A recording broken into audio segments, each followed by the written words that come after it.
Semen Cardona és una empresa internacional, amb ADN familiar, especialitzada en l'elaboració de dosis per a la inseminació artificial porcina d'alt rendiment. Actualment és una de les 5 companyies de referència al món i és líder estatal en exportació.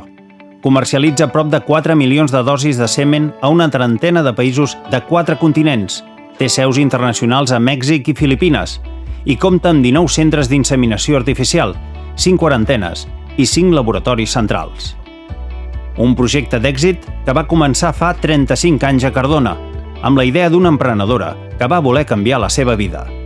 Maria Àngel Rial s'havia casat i havia anat a viure a Pagès, on havia de continuar el relleu generacional i tenir cura de la finca. Però ella tenia altres inquietuds i davant de la impossibilitat de treballar fora de casa, va optar per fer les coses de forma diferent, millorar la carn que sortia de l'explotació. En aquella època ens vam reunir amb una colla de gent joves, com també fan ara, no? Però nosaltres ens reuníem per parlar de fer coses i de muntar coses, no? I vam muntar com una espècie de cooperativa que es deia Copagro, encara avui existeix, i cada un doncs, s'ocupava d'un departament, no? Jo vaig dir que em volia ocupar del departament dels porcs perquè estava tipa de que quan anàvem al matadero doncs sempre ens penalitzaven perquè teníem porcs molt dolents. Per incrementar la qualitat de la carn, Maria Àngel Rial va apostar per la tècnica de la inseminació artificial, gairebé desconeguda aleshores. El procés per formar-se la va portar fins a Madrid, un viatge que la va obligar a trencar moltes barreres. A mi no és que em diguessin, tu estàs boja, per què vols fer això? Però em deien, això ho fan els homes d'estar amb els porcs, però tu t'has de buscar una feina més fina. I jo pensava, bueno, potser sí, però no la trobava aquesta feina fina, no? Un cop va aprendre la tècnica de la inseminació artificial, va muntar un petit laboratori a casa seva. Dels 4 sementals inicials, l'any 1995 va arribar al centenar, i poc després, quan ja feia 35.000 dosis anuals, va constituir l'empresa. Amb els estalvis que jo havia fet fent semen vaig comprar una finca, vam crear Semen Cardona, es van fer unes instal·lacions lo millor de lo millor. Aviat arribaria l'obertura de nous centres i l'expansió des de Catalunya cap a l'Aragó. Com una taca d'oli, Semen Cardona s'anava estenent. El 1999 va fer el primer projecte europeu, en col·laboració amb la Universitat Autònoma de Barcelona i un soci francès. El 2005, Semen Cardona feia la primera exportació de semen fresc a Mèxic. Un any després era el torn de Filipines i Sri Lanka. En aquell moment, produïa 500.000 de dosis anuals. L'expansió va continuar a Mèxic, amb la incorporació d'un centre d'inseminació i la inauguració, el 2013, de la seva primera seu internacional. La següent seria a Filipines, l'any 2017.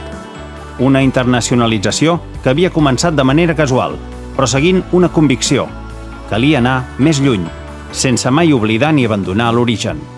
La Generalitat estava molt orgullosa d'aquesta empresa perquè tot sovint doncs, ens enviava delegacions de països estrangers a visitar-la, ens posaven com a model d'una empresa pionera i tecnològica, i aquí a mi em va anar molt bé que m'anessin fent venint delegacions, perquè la majoria d'aquestes delegacions era gent del sector dels porcs, i quan veien les instal·lacions i els sementals, quasi tots deien: jo vull semen d'aquestes instal·lacions, nosaltres volem semen d'aquests sementals.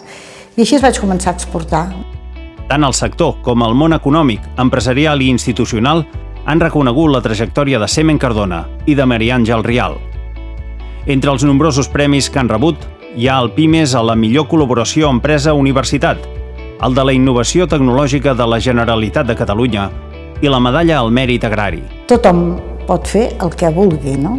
Només falta voluntat i ganes. Però una emprenedora com ella no podia tenir-ne prou amb la consolidació del negoci. Tu has de tenir una il·lusió, un projecte més gros, més petit, de vegades els petits es fan grans, però sempre hi ha d'haver una il·lusió, perquè quan te llevis diguis: ostres, avui aviam què descobreixo, avui aviam si fem una cosa diferent, perquè per fer sempre el mateix amb el meu trenar no val. Aquest esperit curiós va portar a Maria Àngel Rial a posar en marxa un altre projecte. El 2007 neix Oli Migjorn, amb la voluntat de millorar el paisatge recuperant oliveres centenàries de Cap de Marge i tornant al Cardener la varietat autòctona Corbella, d'orígens ancestrals, per la voluntat exportadora de Maria Àngel Rial, a Dubai, als Emirats Àrabs, a Eslovàquia i Anglaterra ja gaudeixen d'un oli amb unes propietats úniques. De moment estem fent un projecte amb uns metges perquè fent anàlisis d'aquest oli ens hem dat compte que porta oleocantal, que porta molts polifenols i això són unes propietats saludables molt bones, no? Però com que no n'hi ha prou que ho digui jo, doncs ara estem fent projectes d'investigació bàsicament amb gent, amb metges, amb gent que es dediquin bàsicament a la dieta mediterrània. Això a mi em va molt bé perquè com que ara ja em jubilaré del semen, perquè el semen el portarà el meu fill, doncs no m'estaré a casa, m'estaré a les oliveres buscant alguna propietat o alguna cosa bona de l'oli per poder-lo comercialitzar a un preu decent. Una vegada més, Maria Àngel Rial ha demostrat que, quan se li posa un objectiu entre cella i cella, l'aconsegueix. Només cal tenir constància i tenacitat. Totes les coses, quan es comencen, poden fallar, no? Però, bueno, si es fallen es poden reconduir. I és el que jo he fet. Vull dir, si per una via m'ha semblat que no anava bé, he intentat reconduir-la. Però el fracàs és molt lletja. Aquella jove pagesa que volien que es quedés a casa va fer realitat els seus somnis, anant a contracorrent i superant tots els obstacles que trobava.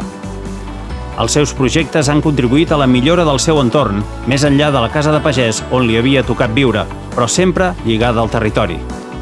Una història de superació que continua. Soc una persona que sempre tinc idees, el que passa que de vegades són una miqueta esbojarrades i costa que la gent se'm les cregui, no? El proper capítol d'aquesta història encara no es pot explicar.